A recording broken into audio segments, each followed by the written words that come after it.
خداوند کے پاک کلام میں سے دوسرا پطرس اس کا پہلا باب اور اس کی 19ویں آیت میں یوں مرقوم ہے، اور ہمارے پاس نبیوں کا وہ کلام ہے جو زیادہ معتبر ٹھہرا، اور تم اچھا کرتے ہو جو یہ سمجھ کر اس پر غور کرتے ہو کہ وہ ایک چراغ ہے جو اندھیری جگہ میں روشنی بخشتا ہے جب تک کہ پو نہ پھٹے اور صبح کا ستارہ تمہارے دلوں میں نہ چمکے۔ خداوند یسوع مسیح کے بابرکت اور جلالی نام میں میرے تمام دیکھنے والے ناظرین کو میرات النساء کی جانب سے، شاہانہ کی طرف سے، پاسٹر غزالہ شفیق کی طرف سے بہت بہت سلام پہنچے۔ اور جس طرح ناظرین گزشتہ پروگرامز میں ہم نے آپ کے ساتھ ذکر کیا کہ ہم ایک باقاعدہ پوری سیریز آپ کے ساتھ شیئر کریں گے اور ہم مل کر یہ سیکھیں گے کہ بائبل مقدس کیا خدا کا کلام ہے یا نبیوں کا کلام ہے یا انسانوں کا کلام ہے۔ اور جو ابھی جس صحیفے میں سے میں نے آپ کے سامنے تلاوت کی، اور اس صحیفے میں ہم نے یہ پڑھا، یہ سنا کہ یہ کلام نبیوں کی معرفت معتبر ٹھہرا۔ آج پاسٹر غزالہ شفیق کے ساتھ مل کر ہم یہ ساری باتوں کو سیکھیں گے، جانیں گے اور اپنی رہنمائی اس پاک کلام میں سے لیں گے۔ سسٹر، آپ کو خوش آمدید کرتے ہیں پروگرام میں۔ Thank you very much Shahana. تمام دیکھنے والے ناظرین کو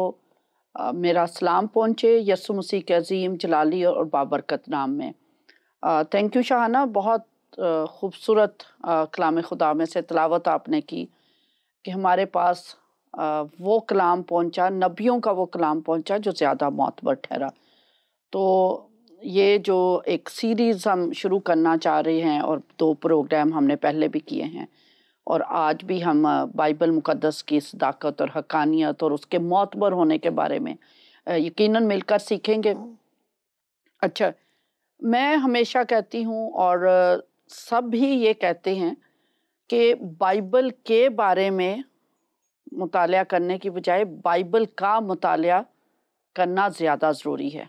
آپ سمجھتے یہ تھوڑا سا فرق ہے؟ بائبل کے بارے میں مطالعہ کیا ہے؟ یہ کیسے بنی، کون اس کا رائٹر ہے، کس نے اس کو لکھا، کیسے ہم تک پہنچی،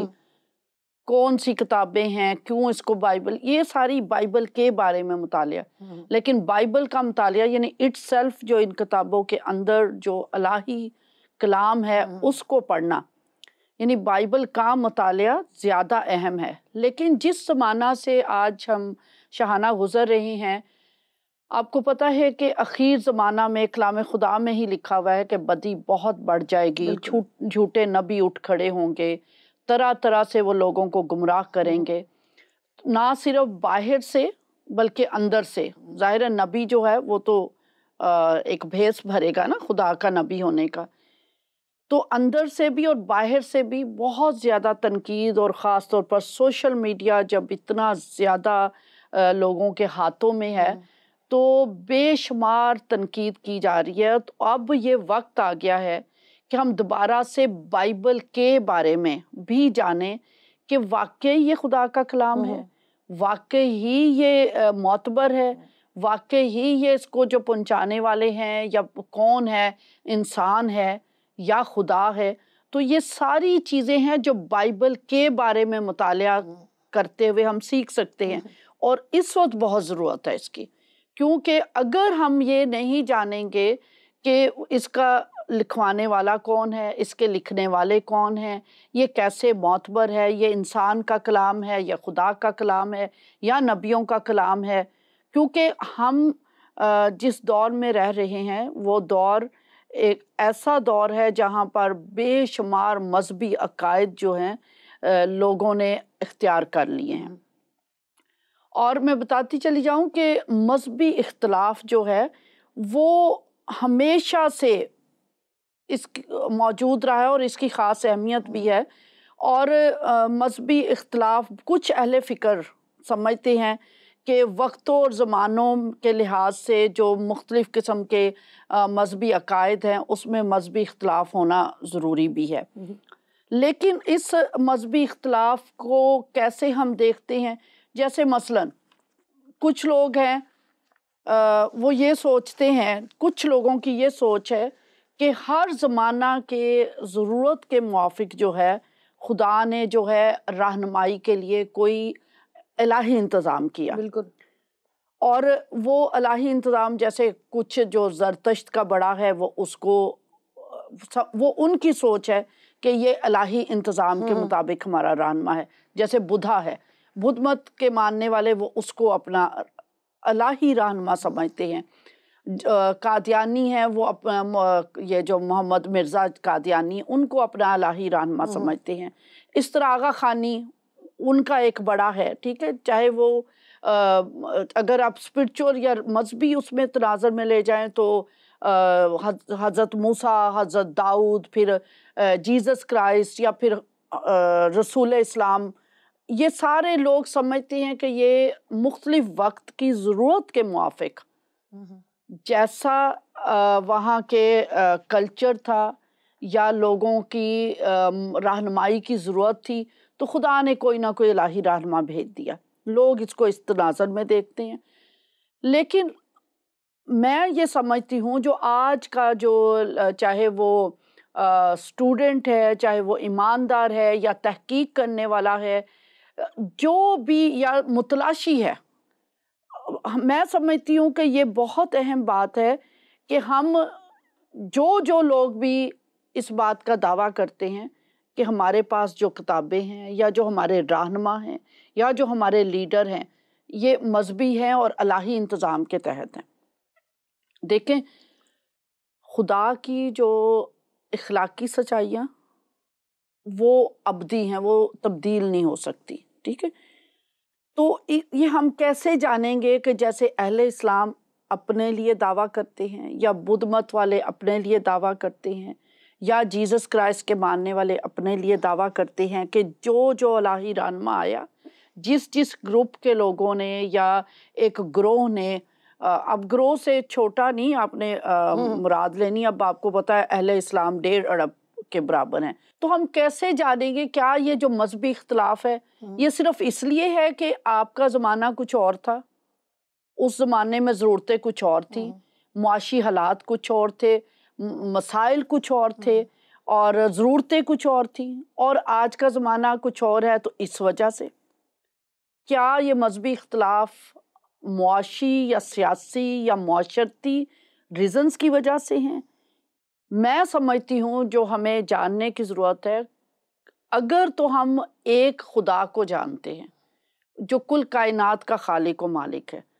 تو اس کے جو معیار ہیں، اس کی جو سچائیاں ہیں، اس کے چاہے وہ اخلاقی قوانین لے لیں، شریعت لے لیں، وہ لا تبدیل ہے، ٹھیک ہے. تو یہ جو مذہبی اختلاف ہے اس کو جاننے کے لیے ضروری ہے کہ اس زمانہ کے جو لوگ ہیں وہ جو طور طریقے اپنائے جا رہے ہیں ان طریقوں کا مقابلہ وہ دوسرے عقیدہ کے ماننے والے یا دوسرے مذہب کے ماننے والے لوگوں کا جو طریقہ ہے یا جو عقائد ہیں یا جو پریکٹسز ہیں، رسومات ہیں، اس کے ساتھ مقابلہ کر کے دیکھیں تو آپ ایک نتیجے پہ پہنچ سکتے ہیں کہ یہ واقعی الہی انتظام یعنی خدا سے نازل کردہ یہ نظام ہے یا انسان کا بنایا ہوا. اگر اس کی اہمیت کیوں ہے؟ کیونکہ مثلا میں ایک ایگزامپل آپ کو دے کر سمجھانے کی کوشش کرتی ہوں. شادی جو ہے ایک مقدس، کیونکہ یہ ایک عام معاشرتی رسم ہے یا طریقہ ہے یا خاندان کی بنیاد ہے، اس لیے میں شادی سے ایگزامپل لیتی ہوں کیونکہ شادی ہر عقیدہ کے ماننے والے لوگ جو ہیں وہ اس کو مانتے ہیں، ٹھیک ہے. اب ایک گروہ کے لوگ شادی کو مانتے ہیں، جیسے اگر ہم صرف مسیحی گروہ کے لوگ لے لیں، مسیحی عقیدہ کے لوگ لے لیں، کیونکہ بات ہو رہی ہے الہی کلام کی، اس کی صداقت کی. یہ کیسے جاننا ہے کہ اتنی ساری کتابیں دنیا میں موجود ہیں، اتنے سارے عقائد کے لوگ دنیا میں موجود ہیں، ان تمام عقائد کے لوگوں میں صرف ہمارا ہی عقیدہ کیسے الہی عقیدہ ہے، ٹھیک ہے. کیونکہ ہم یہ مانتے ہیں کہ جو بائبل مقدس کی 66 کتابیں، اس کے علاوہ کوئی اور جو ہے وہ الہی عقیدہ نہیں ہے، ٹھیک ہے. تو کیسے ہم اس کی سپریمیسی کو، جیسے آپ نے کہا آیت مقدسہ تلاوت کی کہ ہمارے پاس معتبر کلام، تو اس کی سپریمیسی یا اس کا معتبر ہونا کیسے ہے؟ تو اس کی اگزامپل میں شادی کے عقیدہ سے دینا چاہوں گی کہ سب سے جو قدیم یا سب سے اول یا جو الہی کلام وہ بائبل مقدس یا توریت جو پہلی کتابیں ہیں 5، اس سے اگر دیکھیں تو خدا نے آدم اور حوا کو بنایا، ٹھیک ہے، اور خدا نے حوا کو آدم کے پاس لایا، اور پھر وہاں سے شروع کر کے ہم آخر تک چلے جائیں جب جیسس کرائسٹ بھی دنیا میں آئے تو ان سے بھی لوگوں نے کہا کہ 1 سے 2 شادی یا 2 سے 3 شادی یا بیوی کو طلاق دینا، جیسس نے منع کر دیا، ٹھیک ہے۔ انہوں نے کہا کہ جنہیں خدا نے جوڑا اسے آدمی جدا نہ کرے، اور جوڑے آسمانوں پر بنتے یا آیات مقدسہ ہیں بائبل میں سے میں تلاوت کر رہی ہوں۔ اس کے بعد پھر رسولوں کے پاس آ جائیں تو رسولوں نے کیا کہا کہ خدا کے پاس اور روحیں موجود تھیں، اسے کیوں ایک ہی کو پیدا کیا، ٹھیک ہے۔ پھر اور آگے نیو ٹیسٹامنٹ میں اگر آپ رسولوں کے پاس آ جائیں تو رسولوں نے کیا کہا، دوبارہ وہ پیدائش والا حوالہ دہرا کر کہا کہ میاں بیوی ایک بدن ہے، اور اگر بیوی ہسبینڈ سے محبت کرتی ہے تو وہ اپنے ہی بدن سے محبت کرتی ہے، اور اگر ہسبینڈ بیوی سے محبت کرتا ہے تو وہ اپنے ہی بدن سے، یعنی کوئی اختلاف نہیں ہے۔ یہ 66 کتابوں میں یہی ترتیب چلی آ رہی ہے، اگرچہ کہ کچھ انبیاء نے 1 سے زیادہ شادیاں کی، لیکن اس کو کلام خدا نے اپروو نہیں کیا۔ کلام خدا نے کیا کہا کہ ایک شوہر اور ایک بیوی، اسی کو اپروو کیا نا۔ اب میں نے کہا کہ مذہبی اختلاف، ٹھیک ہے، اب ایک اور عقیدے کے لوگ آ جاتے ہیں، وہ کہتے ہیں کہ بیوی جو ہے وہ ہسبینڈ مر جائے تو بیوی کو بھی ساتھ ہی جلا دینا چاہیے، اس کو تو جینے کا حق ہی نہیں، مرا ہسبینڈ ہے۔ اچھا، وہ یہ نہیں کہتے کہ بیوی مر جائے تو ہسبینڈ کو بھی ساتھ جلا دو، ٹھیک ہے، یہ ان کا مذہبی عقیدہ ہے، ٹھیک ہے۔ آج آپ کو پتہ ہے اس عقیدے سے سب کو اختلاف ہے، ٹھیک ہے، 1 سے زیادہ شادی پہ بھی اختلاف ہے۔ ایک اور اگر مذہبی گروہ آ جاتا ہے یا اہل اسلام آ جاتے ہیں، وہ کہتے ہیں کہ طلاق طلاق طلاق اور طلاق ہو گئی، اور جی آپ 4 شادیاں کر سکتے ہیں، یا ایک وقت میں آپ 4 بیویاں رکھ سکتے ہیں۔ یہ شادی کا ایک میں نے مذہبی عقیدہ یا مذہبی اختلاف میں نے آپ کے سامنے بیان کیا۔ اب بات یہ ہے کہ اگر تو یہ اختلاف کسی بہتری کے لیے ہے اور سب کے لیے پسندیدہ ہے، آج کوئی عورت، دنیا کی کوئی عورت یہ نہیں چاہتی کہ اس کا ہسبینڈ دوسری شادی کرے، کوئی بچے یہ نہیں چاہتے کہ ہمارا باپ دوسری شادی کرے، ٹھیک ہے۔ تو ہم اس مذہبی عقیدے کا مقابلہ جب دوسرے عقائد کے ماننے والے لوگ ہیں ان کے ساتھ کرتے ہیں تو ہمیں کیا پتہ چلتا ہے کہ جو بائبل نے کہا کہ ایک ہی شادی اور دوسری شادی نہیں، طلاق کی اجازت نہیں، جو برابری کا جو خدا نے درجہ دیا، تو ہمیں کیا سمجھ آتی ہے کہ یہ جو کلام ہے یہ معتبر ہے۔ کیوں اس کو معتبر کہا؟ کہ یہ عورت کے بھی حقوق کا خیال رکھتا ہے، بالکل، یہ بچوں کے حقوق کا بھی خیال رکھتا ہے، یہ خاندان کی جو ایک یونٹ ہے، خاندان کی ایک اکائی جو معاشرے کی بنیادی اکائی ہے، یہ اس خاندان کو جوڑے رکھنے کی اہمیت پر بھی زور دیتا ہے۔ تو اس وجہ سے ہم اس مذہبی عقیدے کو مانتے ہیں کہ یہ خدا کا کلام ہے۔ اور میں شکر کرتی ہوں، آپ نے بڑی خوبصورت آیت سے آغاز کیا ہے کہ بائبل مقدس نے جو معیار ٹھہرایا ہے نا کہ آپ نے کیسے جانچنا ہے کہ یہ جو کلام آیا ہے یہ خدا ہی کا کلام ہے۔ میں نے آپ سے کہا کہ خدا کی جو اخلاقی سچائیاں ہیں نا، اچھا اس کو بھی میں ڈیفائن کر دوں، کیونکہ بات ہو رہی ہے کلام خدا کی سچائی کی، حقانیت کی، صداقت کی، کہ واقعی جو ہمارے پاس کلام ہے یہ خدا کا کلام ہے، ٹھیک ہے۔ اچھا، ہم بات کر رہے تھے کہ آپ جو خدا کی جو اخلاقی سچائیاں ہیں وہ ابدی سچائیاں ہیں، اور وہی سچائیاں جو ہیں الہی ہو سکتی ہیں یا خدا کی طرف سے ہو جاتی ہیں جو ہر زمانہ کے لوگوں کو قابل قبول ہیں۔ جیسے شادی کا میں نے کہا نا، ساری دیکھ لیں آپ، شراب کا دیکھ لیں، کوئی بھی شراب کو خدا نے حرام قرار دیا ہے، وہ اس زمانہ میں بھی حرام قرار دے دیا اور آئندہ زمانہ میں بھی حرام قرار دیا ہے۔ یہ نہیں کہ یہاں تو شراب حرام ہے اور آسمان پہ آپ کو شراب دی جائے، یا وہاں پر یہاں زنا کاری حرام ہے، ٹھیک ہے، اور آسمان پہ آپ کو کہا جائے کہ آپ کے پاس اتنی عورتیں ہوں گی، اتنی حوریں ہوں گی، یا مختلف قسم کے عقائد. تو کیا ہے کہ آپ دوسرے مذاہب کے جو عقائد ہیں ان کے ساتھ مقابلہ کر کے آپ معلوم کر سکتے ہیں کہ آپ جس عقیدے کو مان رہے ہیں کیا وہ واقعی الہی عقیدہ ہے. اور اس کے لیے ضرور ہے کہ آپ دوسرے مذاہب کا بھی مطالعہ کریں. اچھا، ایک اور جانچ جو ہے ان دونوں اصولوں پہ میں بائبل مقدس سے آپ کو اس کی ایگزامپلس بھی دوں گی. ایک اور چیز جو ہمیں جاننے کی ضرورت ہے وہ یہ ہے کہ ہم نے یہ بھی پرکھنا ہے، جیسے ہم بائبل مقدس میں سے آگے جا کر ہم اس پہ تفصیل سے بات کریں گے کہ اس کے وہ جو نبی جن کی معرفت یہ کلام پہنچا کیا وہ کتنے تھے یا کون کون تھے. ایک ایک نبی پر جس نے یہ کتاب لکھی اس کے اوپر ہم تفصیل سے بات چیت کریں گے. لیکن ابھی کیونکہ ہم کسوٹی پہ بات کر رہے ہیں کہ یہ کیسے اس کی سپریمیسی کو ہم جان سکتے ہیں یا اس کے معتبر ہونے کو جان سکتے ہیں. پہلی بات تو میں نے آپ سے یہ کہی کہ اس کا جو اخلاقی طریقہ ہے یا جو اخلاقی تعلیم ہے کہ وہ ہر مذاہب کے لوگوں کو یا دوسرے عام لوگوں کو وہ قبول ہو اور ہر زمانہ میں قبول ہو، وہ بہتری کے لیے ہو، بگاڑ کے لیے نہ ہو. اچھا، دوسری چیز پھر ہم نے یہ دیکھنا ہے کہ جیسے یہ کلام مختلف ابھی آپ نے پڑھا کہ نبیوں کی معرفت، تو کیا جیسے حضرت موسیٰ جیسا کہ کہا جاتا ہے، ہمارا ایمان ہے کہ توریت کی جو 5 کتابیں لکھی وہ حضرت موسیٰ نے لکھی. ٹھیک ہے، جو پہلی بائبل مقدس کی 5 کتابیں وہ حضرت موسیٰ نے لکھی. تو کیا حضرت موسیٰ نے یا حضرت داؤد نے یا یسایہ نبی نے یا نہمیہ نبی نے یا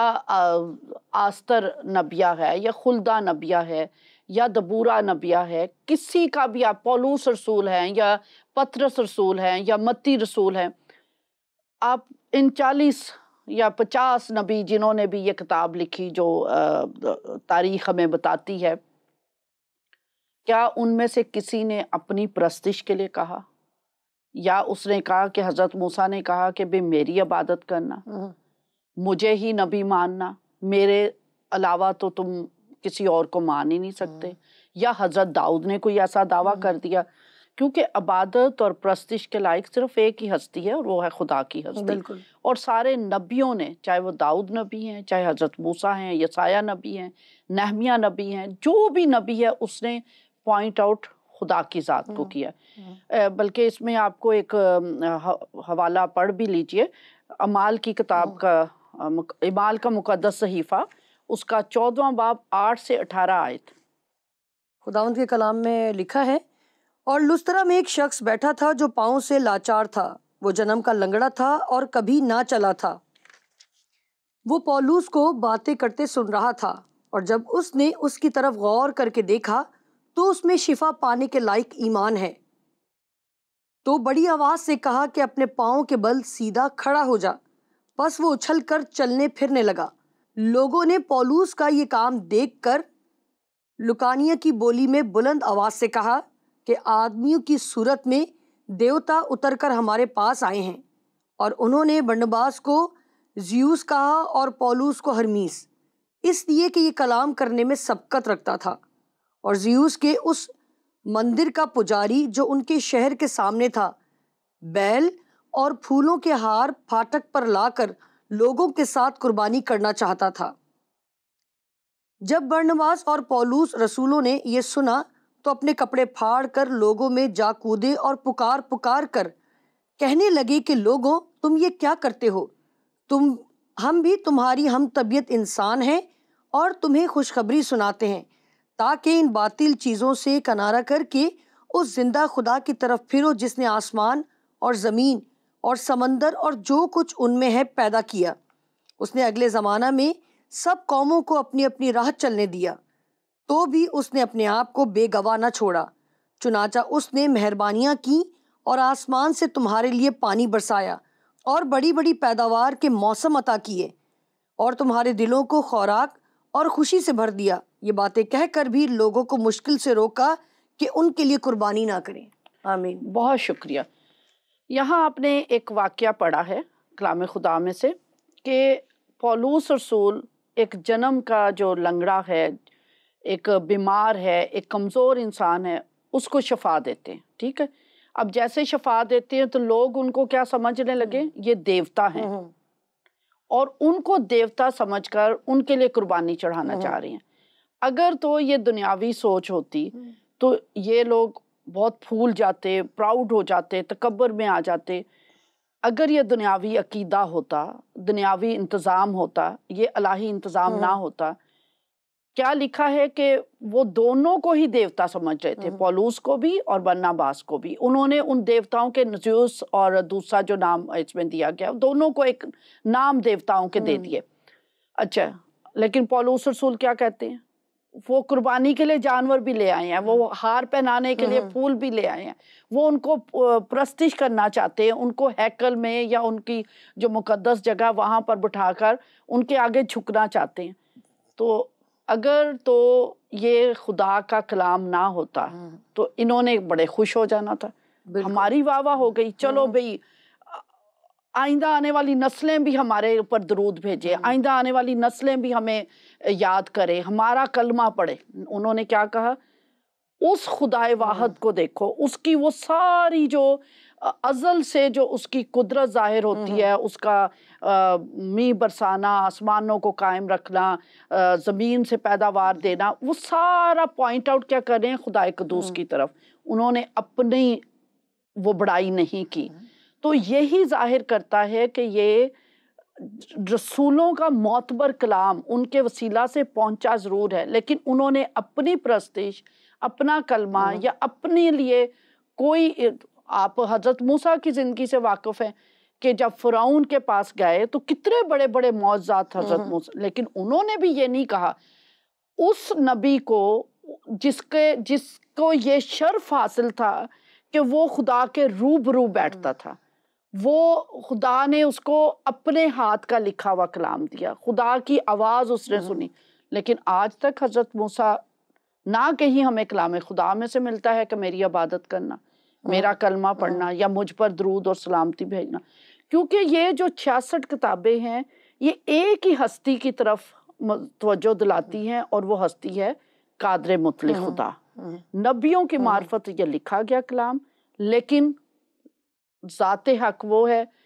جو لکھوانے والی ہے وہ خدا خود ہے، اور اسی وجہ سے ہم نبیوں کی پرستش نہیں کرتے، ہم ان کا کلمہ نہیں پڑھتے، ہم صرف ایک ہی کلمہ پڑھتے ہیں، وہ کلمہ ہے خدا کا، خداوند یسوع مسیح کا، خدا کے پاک روح کا۔ بہت ہی خوبصورت اور بہت تفصیلاً سسٹر آپ نے گفتگو کی، مگر میں سسٹر چاہ رہی تھی آپ سے، بیچ میں بھی یہ سوال آ رہا تھا مگر میں نے کہا آپ اپنی گفتگو ختم کر لیں، کہ پروگرام کے آغاز سے ہی آپ نے کافی مرتبہ مذہبی اختلاف کے بارے میں بات کی ہے، تو میں تو سسٹر صرف اسی کلام کو جانتی ہوں جی بالکل، جو حق ہے، جو سچائی ہے، اور جو ہمیں نبیوں کی معرفت ملا، خدا کے روح نے لکھوایا، تو میں تو اسی کلام کو جانتی ہوں۔ اگر تو میں ہندو مذہب کی ان کی مذہبی کتاب پڑھنا شروع کروں تو میرے فیملی والے تو کہیں گے تم ہندو ہو گئی ہو۔ اگر میں سکھوں کی مذہبی کتاب کو پکڑتی ہوں پڑھنے کے لیے تو میرے گھر والے کہیں گے تم سکھ ہو گئی ہو۔ اگر میں مسلمانوں کی کتاب کو پکڑتی ہوں تو وہ کہیں گے تم تو مسلمان ہو گئی ہو۔ تو کہیں آپ ہمیں متوجہ تو نہیں کروانا چاہ رہی، ہماری توجہ اس طرف تو نہیں دلانا چاہ رہی کہ ہم اس کو تو پڑھیں ہی مگر ان کے بھی مذہب کا مطالعہ کریں تاکہ ہمیں پتہ چلے کہ سچ، حق اور راہ کیا ہے؟ بہت خوبصورت نقطہ آپ نے اٹھایا شہانہ، کیونکہ میں نے پہلے شروع سے یہ بات کی، مذہبی اختلاف کی بات کی کہ شروع سے موجود ہے،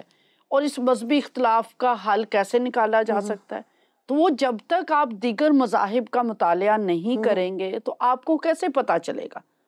آپ کو کیسے پتہ چلے گا کہ آپ کا خدا آپ کو شراب سے منع کر رہا ہے، حرام کھانے سے منع کر رہا ہے، سود سے منع کر رہا ہے؟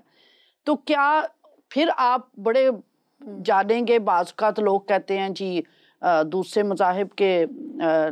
جو لوگ ہیں وہ بھی تو موجود ہیں، تو جب تک آپ نہیں پڑھیں گے، ان کی کتابوں کو نہیں کھولیں گے، ان لوگوں کو نہیں جانیں گے، تو آپ کیسے جان سکیں گے یا کنفرم ہو سکیں گے کہ میں نے جو راہ چنی ہے جو آپ نے کہا کہ وہ راہ حق اور سچ، تو وہ راہ کیسے آپ کسوٹی تو بنانا ہے نا، کسوٹی کے لیے ضرور ہے کہ آپ کسی چیز پہ اس کو آزمائیں، تو پڑھیں۔ اس سے خاص طور پر آج کے زمانہ میں بہت ضروری ہے کہ ہمارے جو نوجوان طالب علم ہیں، اسٹوڈنٹس ہیں، وہ سب سے پہلے اس کو پڑھیں، ٹھیک ہے؟ اس کے بعد دوسری مذاہب کی کتابوں کو پڑھنا لازمی ہے، کیونکہ اگر آپ نہیں پڑھتے تو پھر آج کی دنیا میں سروائیو کرنا بہت مشکل ہے، کیونکہ آج کی دنیا میں جو آج کا بچہ ہے وہ جواب مانگتا ہے، وہ سوال کرتا ہے، اور اس کو ٹیچرز کو بھی ضرورت ہے کہ وہ اس دیگر ادیان کا مطالعہ کرے۔ یہ مشکل ہے، مجھے یاد ہے بہت سے اسٹوڈنٹس، ہمارا ایک اسٹوڈنٹ ہے تھامس، اب تو خدا کا شکر ہے کہ وہ ڈبیٹس بھی کرتا ہے، وہ جب پہلی بار قرآن گھر لایا تھا پڑھنے کے لیے تو اس کے باپ نے باقاعدہ اس کو مارا تھا، اور اس نے بڑی ماریں کھائی ہیں، لیکن اس نے کہا مجھے جاننا ہے، مجھے کمپیریٹیو اسٹڈی کرنا ہے، پھر چھپ چھپ کے کبھی پھپھو کے گھر کبھی کہیں جا کر وہ پڑھتا تھا۔ لیکن آج ہماری آپ کی ذمہ داری ہے کہ اگر، کیونکہ اس پر بہت سوال اٹھائے جا رہے ہیں، اگر ہمارے بچے کمپیٹنٹ نہیں ہوں گے، وہ دیگر مذاہب کا مطالعہ نہیں کریں گے، تو وہ کیسے جانیں گے کہ جو کچھ میرے پاس ہے وہ سب سے معتبر ہے؟ یہ ہماری ذمہ داری ہے۔ زبردست، کیا ہی خوبصورت بات کی سسٹر آپ نے۔ اسی کے ساتھ ناظرین، پروگرام کا وقت بالکل ختم ہو چکا ہے، مگر ہمارے ساتھ بنے رہیے گا، اگلے پروگرام میں اسی پروگرام کو کنٹینیو کریں گے، کیونکہ بہت سارے سوال ابھی بھی میرے ذہن میں آ رہے ہیں، ضرور میں ان کو نوٹ ڈاؤن کروں گی تاکہ آپ کے ساتھ مل کر پاسٹر غزالہ شفیق سے ہم ان کے جواب حاصل کر سکیں۔ پھر ملتے ہیں اسی وقت، اجازت دیجیے، خدا حافظ۔